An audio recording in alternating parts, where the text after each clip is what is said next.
Alright. We have 2 movies this week. And neither of them are... You're likely going to be somewhere else this weekend. Yep. If you heed my advice or whatever. If you're in Hollywood, you'll be at Harry Potter's opening. Alright. We're going to start, I guess, with Hardcore Henry. Which is... gained a little bit of fame with its advertising. As you can see, it's being advertised as like the first ever full-length feature first-person shooter movie. Mm-hmm. It's like the last 10 minutes of Doom, only at an hour 36. And it's more of like a... I don't know what the fuck you call this. But, so yes, and it's, you know, for that crowd that's very, very much about going to the extreme. And there's not a whole lot story-wise, as you can probably gather, because this is true. Like, they do fully commit to the premise. Like, it is absolutely from beginning to end, from that first-person perspective. It's like Unfriended. It just kind of jumps around, and we have like flashbacks every now and then to his childhood or when he was like bullied, bullied by Derek Zoolander's son apparently. And his dad is Tim Roth, who like for the first hour and a half of this movie has one line. Yep. A line that someone told me is actually in the trailer, so if you've seen the trailer, you've seen Tim Roth's entire screen time, for real. Mm-hmm. And he still gets a credit. He's not in the beginning credits, but he's in the end credits. So I'm sorry about that, Tim Roth fans, but, so, yes, he wakes up and he has they're taking the Memento approach. They think that, the idea is that you have, your protagonist has amnesia, so let's do some kind of gimmick to make the audience feel as lost in this plot as he is. And so this is how we do it. So expect for a lot of things to not be explained, because they're not. Things that maybe could benefit from that, maybe possibly could have branched up into the things, but no, we kind of stay in our whole thing here, which I suppose I can see a bit of an upside to that, because it's the whole... You know, if it's a first-person perspective movie from beginning to end, so if Henry doesn't know, we wouldn't either, so whatever. And he is continuously running into Charlotte Copley, who at first I thought was Julianne Moore out of this movie. Mm-hmm. But he immediately came back, and it turns out that this is his character's thing. He will die, and then he will immediately come back. And there's a reason for this eventually. But for most of the movie, it just seems like this little comedic thing where he'll just die, and then he'll just kind of be back with no explanation in a different form. Like, he'll still be him, but he'll look different in one way or another, whether it be the way he's dressed or his facial hair or whatever he's even doing, what his occupation is. It all makes sense later, but... You know, I actually liked it better when it didn't make sense. It was kind of funny that way. For a while. Like this entire movie, it's something that's fun for a little bit until it's not pretty quick. And we have an hour and a half to go, is the issue. I had heard, obviously, it's one of those movies about if you have problems with motion sickness, maybe you should stay home or stay away and not go at all. Which I had assumed was blown out of proportion, because that was the whole thing with Cloverfield, and Cloverfield never bothered me as far as that's concerned. This, however, I don't know if it's because we were in such a small theater, and the smaller the theater is, the closer you are to the screen. I don't know if that was the problem, but, yeah, this you don't, if you have any kind of, like, if that bothers you, even a little bit, I don't think you're gonna, I have talked to 2 people that saw before me, and they said they made it 15 minutes and had to leave. Oh, really? Yeah. I'm surprised that while knowing the crowd, I'm not surprised. And yeah, it's the thing, where I had to, like, even this doesn't particularly bother me, but I had to kind of, look at the ground for portions of this movie because I just couldn't. His parkour skills. Well, there's one thing they obviously use this gimmick for that they just use to death, as you can probably imagine, is the use of heights. Yep. He's either hanging off something that's really high off the ground, or he's falling through the air. But that didn't bother me as much as the idea that whenever he's falling or crashing into things, the way the camera's kind of rolling around and jerking at kind of simultaneously, that's really unpleasant. And I was saying that obviously I'm not, like a gamer type, but I have played and seen first-person shooter games before. And I think the idea is less, because I kept hearing people refer to it as like a video game movie, basically. Mm-hmm. But watching the movie, it's like they want to go less for the video game angle and more for realism. Like making you really, really feel like you're Henry. So it's very... Oftentimes you really have no idea what's going on in front of you because the camera cannot sit still. But when you play those games or you see those games, you typically kind of have, if I remember correctly, a pretty clear shot of what's in front of you and what exactly you're aiming for. But the movie doesn't play it that way. The movie, I think, really, really wants to feel like they're saying, like, it wouldn't be that smooth in real life or something, so everything has to look really frenetic constantly. I get that sentiment, like, I get where they're coming from with it, but, yeah, as an hour and a half movie, it's not gonna work that way. It's really, you kind of have to see what the fuck you're doing, and you kind of have to, settle down for a second if you want anything to have any kind of impact in one way or another. But yeah, so a lot of this movie is just kind of that jerking around appearance. And that's... Yeah, good luck trying to follow. I know there's not a lot to follow, per se, but when it relies so heavily on action, action scenes are typically better when you can see them. Yeah. And yes, just a straight hour and a half. It's like, yeah. Like, and that's another problem, was you kind of figure eventually it's going to run out of gas, even if you're into it. I was kind of on board with it going in. So I was actually a bit surprised at how quickly that running out of gas happened. It's pretty fast. Yeah. It's really fast to where you go, yeah, I get this idea, and then you... Even really before the first action scene, you're kind of sick of it already. And then when that comes in, you realize how they're going to handle all the action scenes, and you're like, oh, so this is what this movie is. Fuck. So, yeah, no, I didn't mind, like, some of the editing that was done, because I was wondering, like, if you're going to do... Obviously, there's the flashbacks in there and stuff like that, but apart from that, the question to me was, is it going to be like it's all one take, or are we going to kind of weirdly cut around? And they do the cutting around, like, we'll be seeing something, and then, like, once the scene's over, there'll be a cut, and he's just in a different place doing something else. Mm. That's not as jarring as it sounds, so that didn't bother me, and I was wondering... because I've been saying a lot lately that the do it in one take thing is pretty played out now. So I suppose it's better that they didn't go that route, at least in this point in time. Because they were already, hammering in gimmicks left and right. That just would have been another one, and would have been another thing to probably dislike about it.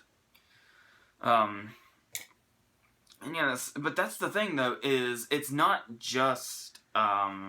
the gimmick itself that runs out quickly. Pretty much everything they put in this movie just wears out really quickly.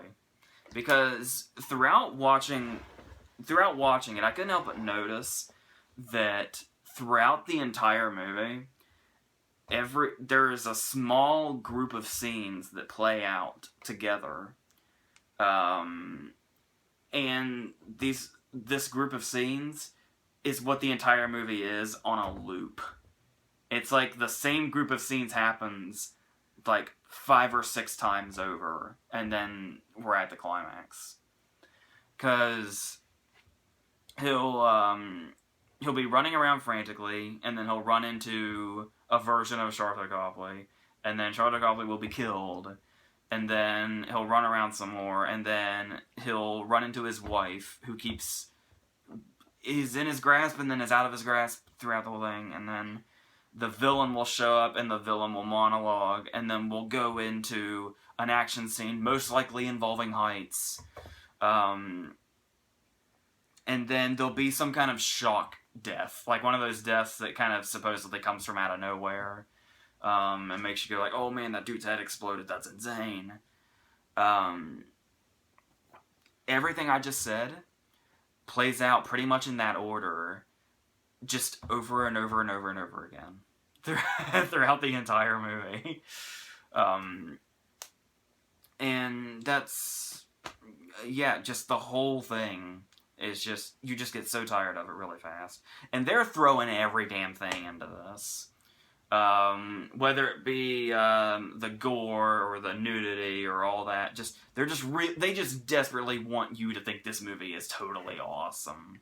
And they eventually start doing the thing where they even start doing a thing where they mess with subtitles and do different things with that. And speaking of messing with subtitles, I'd just like to point out that there are 2 guys out there that I feel like could successfully sue this movie. Or sue the people that made it, I mean. I recently talked about Neville and Taylor, the guys that did Ghost Rider Spirit of Vengeance, as well as Crank. I talked about Ghost Rider in that video. That's why I mentioned it first. But they're typically associated with Crank. Well, here's the really funny thing. Was you'll notice Neville and Taylor was the first thing I wrote down, like 5 minutes into this movie. Was that it felt like one of their movies. And then I let it go. However, this movie was hell-bent on ripping off almost everything those guys have ever done. Yeah. Because let's start at the beginning. Okay, they're most famous for Crank, right? So, Henry's running around at the beginning, and then our first Charlotte Copley shows up. And maybe I'm losing my mind, but when Charlotte Copley was talking in this scene, he was doing an uncanny impression of Jason Statham. Mm-hmm. Like, if you were to close your eyes, you would think Jason Statham was in this movie. It's kind of insane. But then let's move on. I talked about Ghost Rider Spirit of Vengeance. Well, you'll remember Kerrigan, the villain in Ghost Rider Spirit of Vengeance, that they turned into the guy that could make things decay, and he had the long white hair and all that. Did the villain in this movie not have an uncanny resemblance to him? He reminded me of Quicksilver. Well, whatever you want to go with. Big time. But that's the vibe I was getting, especially on this kick. And then the messing with the subtitles thing felt like something completely ripped off from Crank as well. I know other movies have done it, but it was very much a Crank vibe. Yeah, I got that. As is pretty much the whole movie. Especially with the whole having a limited life thing, which never came back, by the way. It was a first-person Crank is what it was. Yeah. But the most obscene offender of this whole thing, there's another movie that Neville and Taylor did that I really love, and I mention in reviews a lot, despite the fact that I never actually reviewed the movie itself. And that's Gamer, with Gerard Butler and Michael C. Hall. It'll be in Versus someday. Here's the thing. I don't know many of you saw Gamer, but do you remember the scene where Michael C. Hall is explaining to Gerard Butler that he has control of all these dudes and can control them? So, to make this point, he does a lip sync to I've Got You Under My Skin. I think that's what, Sinatra? Mm-hmm. And he controls the guys as they fight Gerard Butler. That fucking scene with that fucking song making the exact fucking point that Michael C. Hall made in Gamer is replicated in this movie. The same song with the same meaning and everything. The exact... That is... No, you see, I'm not kidding. Nobody and Taylor could sue the makers of this movie and probably win. It's insane. And they're so shameless about it because it's clear that they really think they've made something original and off-the-wall crazy. Now, and it's funny because I mentioned it so many times, Gamer is not the most original movie in the world. But my God, it feels like it's been ripped off a lot. Yeah.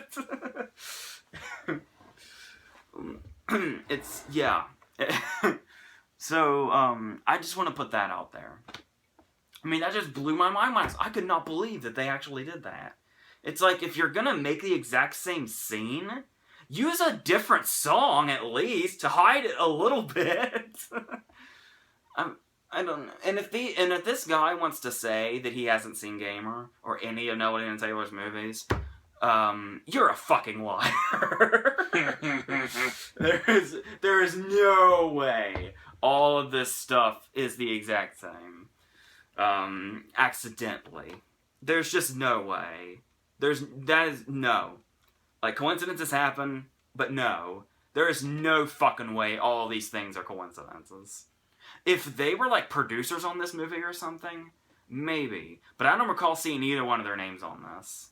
At all. So, yes. Okay. Alright, now with that being said, I would also just like to bring up this villain while we're on the subject of him.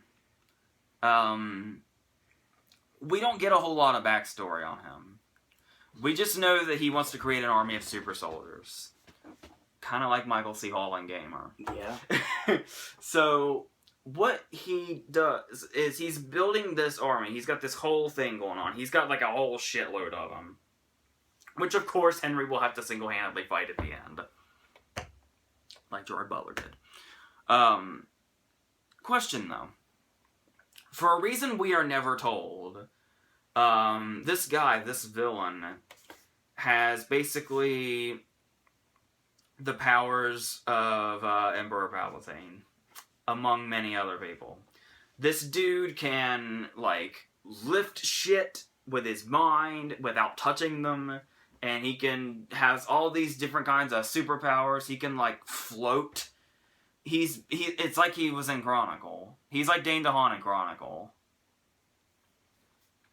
What the fuck does he need super soldiers for? Whatever he wants to do, I guarantee he can do by himself with this shit. Mm-hmm. There is just no way. And then there's the opening scene. It turns out that they're on a plane when all this shit goes down. And he comes in uninvited. And when that first happened at the beginning of the movie, I was like, this is before we knew he had, like, you know, we saw him, like, you know, throw shit without touching it.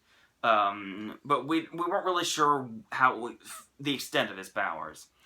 So, after we realized, it's revealed that they've been on a plane this whole time, I was just like, well, how the hell did he make a surprise attack on a plane?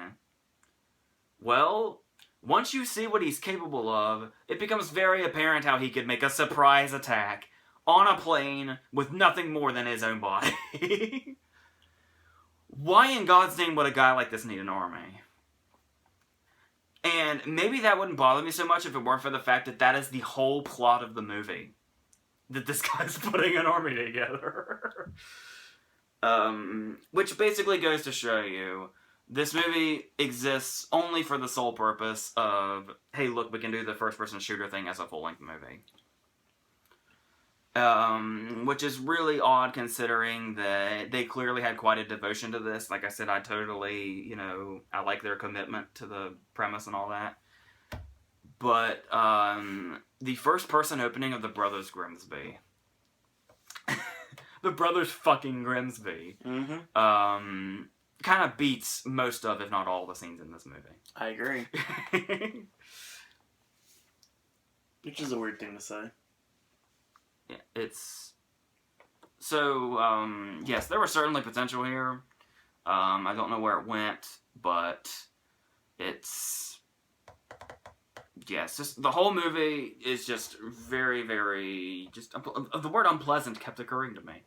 Like it's the I don't know. It's not just necessarily the in your face gore or anything, but just the entire thing is just, I don't know. Like if the intent was to make you physically sick, mission succeeding, but I don't know why. I don't. I mean, I don't know. So yeah, that's. If you were worried about this movie, I would say pretty much everything you were worried about is in the movie. Yep. So if you weren't going to see this, or you were on the fence about seeing this, you probably shouldn't or won't. Okay, but I feel like it's going to be pretty much one way or the other. It's kind of hard for me to imagine somebody being in the middle after seeing it. Mm-hmm. I feel like you're either going to despise it or you're going to think it's the greatest thing since, Mad Max. Yeah. And you're going to, I could go into, I'll be curious to see how many people walk out of this movie. Like you said, you've already talked to people that have, and... Yeah. Like, I kind of contemplated, kind of getting up and leaving for a second, but I just kind of looked at the floor for a second, and I kind of got over it after it wore itself down after the next 20 minutes. I'm sure you have a full stomach. No vomit scenes, though. No POV vomit scenes, thankfully. I'm very shocked. That and, what was it? Limitless, I think, did that. You're lucky this wasn't 3D, because this movie seemed like it could have been a 3D movie. Yeah, I kept thinking I kept hearing that... It would have been 3D. Yeah. I think a lot of people think it is, when it's not. Yeah. Which is weird. Might have been worse. I don't know. But... Speaking of worse... Okay. Our second movie and the last one for today is The Boss. A new comedy starring Melissa McCarthy, directed by her husband. Now, if you think it's bad that it was directed by her husband because he's going to be the one to say, I love anything that you do, so we'll just put any damn thing in this movie. Let me narrow it down a little further for you. He directed Tammy. So, that's where we are.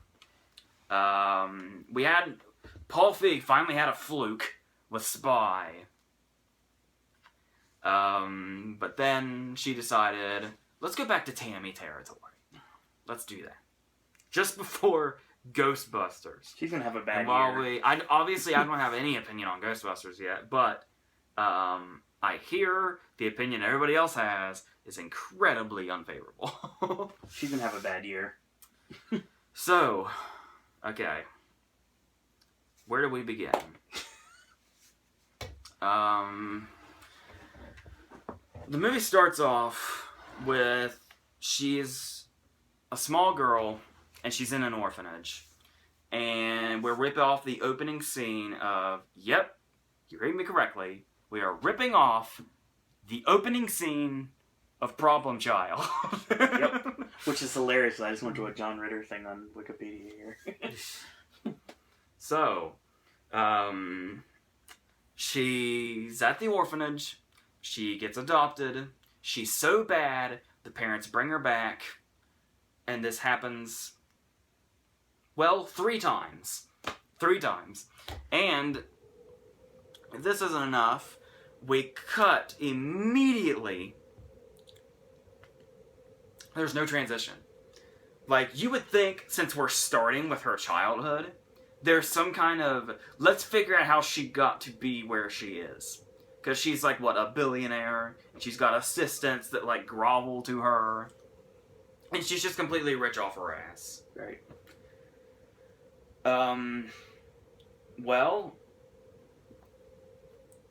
She starts off very little, and then she's a little bigger, and then she's a little bigger, and she keeps getting returned to the orphanage. Cut! She's rich and Melissa McCarthy now. There's no in between. She's just at the orphanage. and then she's rich. And I believe throughout the entire movie, that's never filled in. No, it's not. Just one day, she became a billionaire. After being returned to an orphanage 3 times. And this is one of those movies, too. I'm really, really starting to hate this. Like, I've hated this for a while now. But I think my real inner hatred started for it in a movie that I liked, which is really bizarre. Guardians of the Galaxy started this. Me hating soundtracks. Oh, okay. Because soundtracks are so goddamn desperate to make you like their movie more than they deserve. This is true. So, this movie has been on for 30 seconds. 30 seconds this movie has been on, and I counted four popular songs. Because every time she is returned to the orphanage, there is a new song playing to represent that period of time. Right. And then when we cut to her being a billionaire, she's like, what does she do? She like writes like books or like motivational books or something. She's Frank T.J. Mackey. Yeah, like a motivational speaker or something, which is weird because everybody hates her. Right. So I don't know who she's motivating, but she comes out, and this is what she's done. But how are we introduced to her as whoever she is? Like, we're supposed to hate her, and she's supposed to be some kind of motivational speaker. I know, I'm already confused too. But not only did we go straight from the orphanage to her being a billionaire, but our introduction to her as the billionaire is a rap musical number. Like a dance sequence. With T-Pain.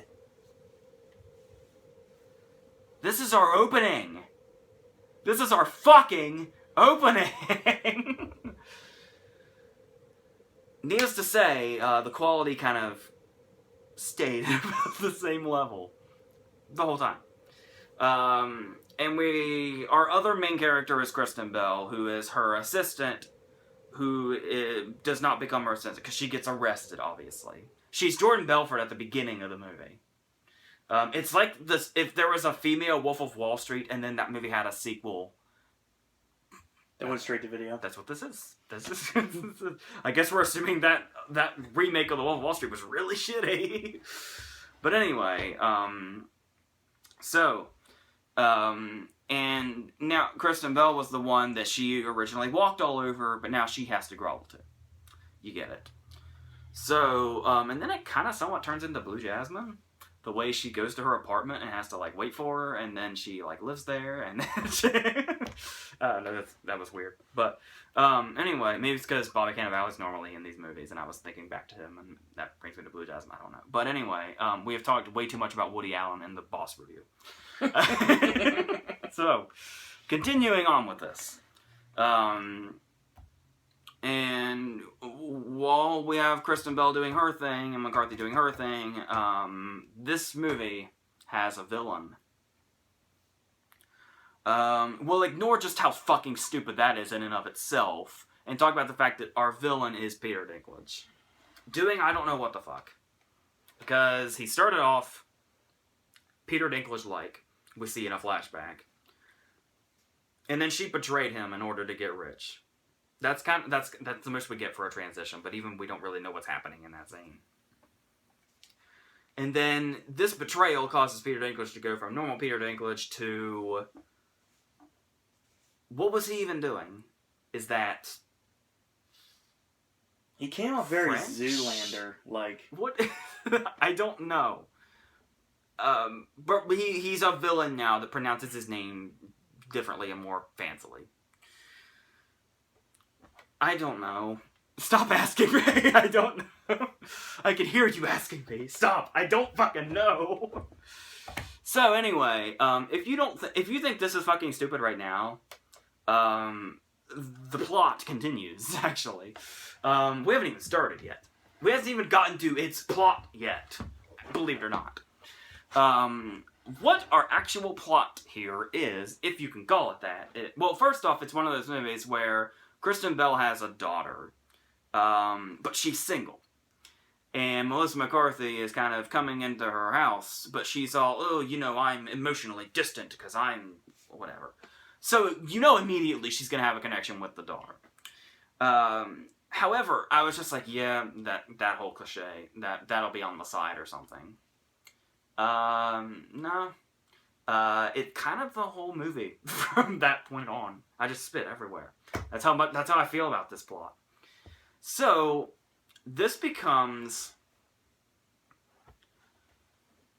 just, I want to be as nice as I can. Because I hear nothing but good things about Melissa McCarthy in real life. Personally, yes. Like, everybody says, like, who's worked with her just absolutely adores her. Right. So she must be a fantastic person. Mm-hmm. So I wouldn't want to say anything personal or mean or anything like that. Right. So I will leave it to you to come to your own conclusions about the fact that this Melissa McCarthy movie has a plot completely and totally revolved around brownies. Just all the jokes you keep to yourself. I'm not going to say them. So, no, actually I'll throw one thing out there, just because it's, a problem. And that is the idea that everybody's main criticism about the movies that she's in are the fact that they kind of like to make fun of her weight and use her as the fat, funny person that just falls down and stuff. Mm. Which it's getting a little more difficult to do because she's a lot smaller than she used to be. Right. But this movie doesn't give a fuck. Nope. This movie will still treat her as such. Yes. So, there was a scene, I can't fucking believe I remember this 2 years later. I remember being bothered by the opening scene of Tammy. Because the big thing was, all her movies are just long hour-and-a-half jokes about the fact that she's fat. So, the opening scene of Tammy, I believe written by her and her husband, and directed by her husband, the very first scene of Tammy is her stuffing her face with Doritos. Well, sure enough, Doritos make a comeback. And yes, she falls down, 2 or 3 times. One of which is down a flight of stairs. Mm-hmm. So if you're looking for anything new, that's all I'm saying about that, is if you're looking for anything new, it's totally not here. Nope. You're just gonna have to go watch Spy again. And just hold off, I guess, until, who knows. So, now, and here's the thing, too, is our other main character. If you have McCarthy just doing her bullshit all the time, maybe we can rely on the other character in this movie, who is Kristen Bell, who is just, she's Kristen Bell. Mm. She's lovely to look at. She's quite funny when she can be. She's what's her name from Frozen? Kristen Bell has a lot of good things going. I only saw a season and a half of House of Lies, but that show is still going, and she was really good there. It's all good. So, what can this movie possibly do with Kristen Bell? Let's see. Well, clearly she's going to be playing the straight character. Right. So she can be the Steve Martin to McCarthy's John Candy. She can do that. I'm sure she can. There is plenty of talent in that woman. There really is. Her character does not do one goddamn thing. Nope. This is one of the most boring characters I have ever seen in my entire life, I think. She is not here to do one single thing. She's not even playing the straight role. She's just here to do fucking nothing. She's not even... when you have the funny character and then you have the straight character, but the straight character is also kind of funny just from being the straight character, depending on how it's played and how they kind of work off the other person. There is nothing to do here. She's just here to be that character that takes her in. And then the movie just doesn't care anymore. She's basically background noise. Until that scene comes in when they decide, oh, fuck, we have nothing to do with this character. What can we do? We've got the single mother thing going on, but we've already got the daughter befriending the funny person thing, so that's kind of out. What else can we have this person do? I am so completely, totally out of ideas. Whatever can we possibly do? Let's open the cliche rulebook here. What is the very first thing listed? A love story. Bingo! Put it in the fucking script! And that's it. That amounts to not a goddamn thing either. Nope. Nothing at all. He becomes their little partner in crime at the end. But they seriously could have incorporated him in any other way, and it would have made no difference whatsoever. The only difference it made was there's an extra scene in this movie where they have a date. That is the only difference giving her a love story made throughout this entire movie. There's not even really any connection between him and the daughter. There's nothing. There is no fucking purpose for him to be a love interest. He could have been a gay friend. Mm-hmm. And I specify gay because they keep making that joke in his direction throughout the movie for seemingly no reason. But okay, I guess. But anyway, okay, yes. And then finally, Kristen Bell gets something to do. And it's not even really her doing anything, it's McCarthy doing it to her. And that is a sweater joke that goes on forever. Forever and ever. It is, Kristen Bell's gonna go on this date, and so she's wearing this normal sweater. And McCarthy is saying that her tits look bad in it. It's in the trailer. That's like the extent of that joke, is your tits look bad in that sweater. Pretty much. But this goes on, and on, Never ends. and on, and on, until the scene finally descends into them just playing with each other's tits. Until, wouldn't you know it, the daughter walks in and sees it. Oh, you can just hear the Price is Right fail music playing. So, there's a lot more to talk about, though. You know when I kind of figured this movie was at its absolute most doomed? Was, Ben Falcone, as I have said, is the director. Well, much like in not only these movies, but the Paul Feig movies as well, he's going to have a cameo. It is just a given fact. You just kind of gotta wait for him to appear. So, you have McCarthy's husband on standby, because he's directing the thing and co-wrote it with her. He appears towards the beginning of the movie. It's when she's leaving prison. The director of this movie gives himself a cameo in a scene with no laughs in it. Oh, don't get me wrong. They're trying for them. They really, really are. But they just aren't coming. And speaking of no laughs, did you feel like a lot of scenes in this just kind of ended weirdly? Yeah. Like, you know how typically comedies tend to try to go for the big laugh right before a scene ends? So they can kind of go out on a high note and then do it again in the next scene and so on. Like, half the scenes in this movie before they end just kind of, like, die off. It's like when you're listening to an album and the songs fade out and then the next one just starts. It's like how the movie scenes go in this. It's like this scene's going and the scene's kind of just like fading out. There's no particular point to it. And then it's just gone. And then the next scene comes in and it just happens again. And the scenes just kind of go out in these little whimpers. It's such a pathetic sight. You almost feel bad for it. You want to take it into your house and give it, like, food or something. It's so sad just watching this movie die at every turn. No. It's so... Oh, well. It's deserved. Okay. Pretty much everybody in this movie is a character type. Not only that, but a really, really overdone character type.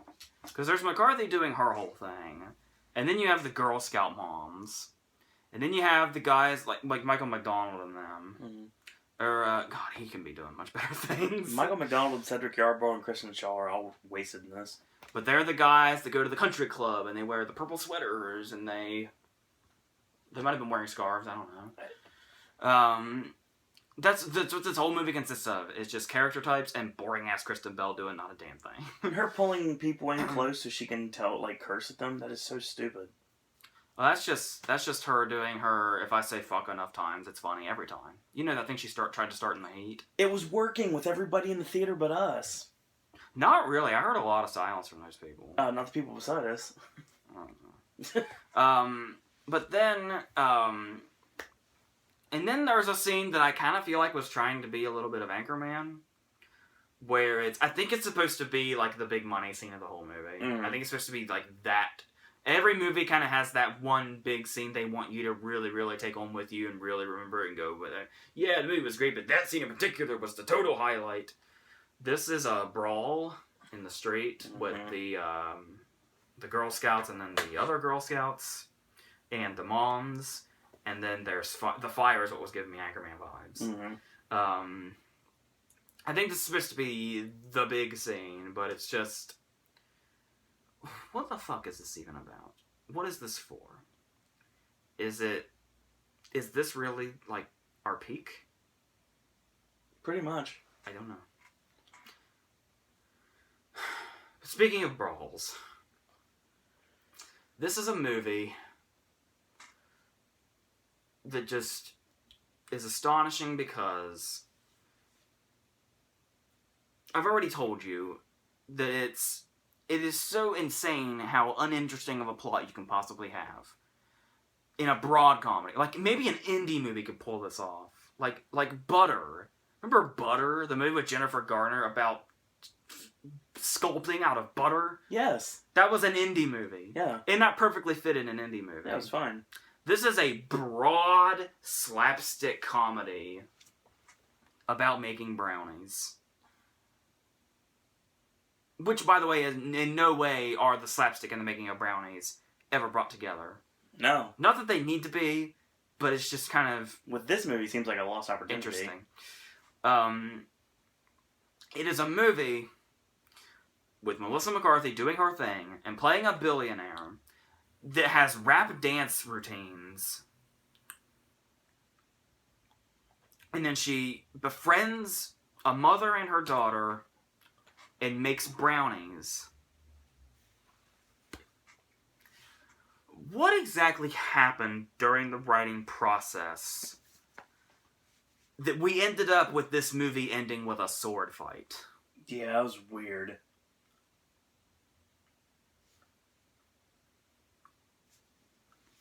It doesn't make any sense either. I'm just gone. I mean, like, that's the thing, though, is Peter Dinklage has a katana in his hand, and she's just kind of... He has medieval weapons all over. He's like Antoine from Deuce Bigalow. He's just got weapons all over the walls so that they can be used in the climax. So Peter Dinklage has this katana, so people in the audience can go, Peter Dinklage with a sword. This reminds me of that show I'm fucking obsessed with. And it's... and then she's just picking up weapons like nunchucks and shit and, like, you know, slapsticking around. Now it's like, oh my god, this movie's pretty much ending in a sword fight. Well, okay, it's not quite a sword fight because he's got a sword, but she doesn't. But then she actually grabs a sword. And then she actually says in dialogue, we're having a literal sword fight. It's like she's saying, isn't this just out there? Aren't we great because we came up with this?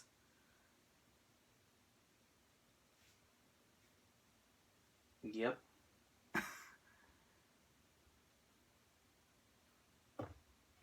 I don't have any words left. I don't know what happened. It's horrible.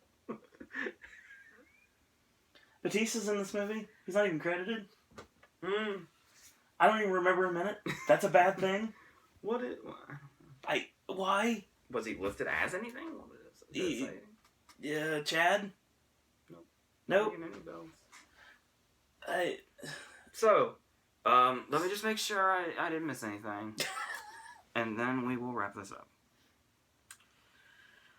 Oh, God, help me.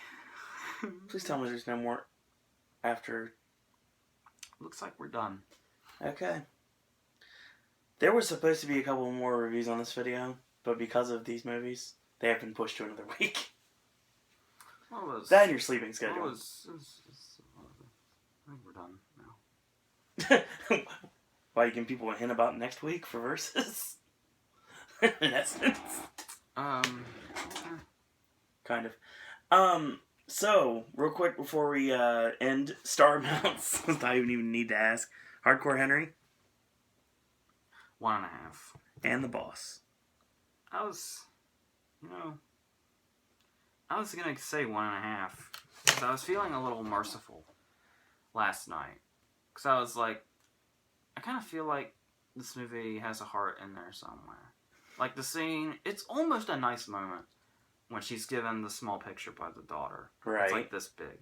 And she's got a massive painting on her wall that doesn't mean anything. So she takes the massive painting off the wall and she puts the tiny little picture frame with Kristen Bell and her daughter in it. Right. On the wall where that painting was. And I was like, I think this movie might, actually have something going for it. Right. But then, nope. No. Then the sword fight happened. And I lost all hope for anything that those two, I'm sure they're happily married, and I'm really happy for them. I'll bet they're very nice. But they should just never be allowed to write another movie for as long as either of them lives. For as long as I live, too. If I happen to go first, maybe they'll show mercy and stop. I don't know how those things are even connected. Me neither. I don't know how they would go. I think some dude died that reviewed our movie once. And he was one of like 1 billion people that just shit all over us. But maybe in his honor, we should just quit.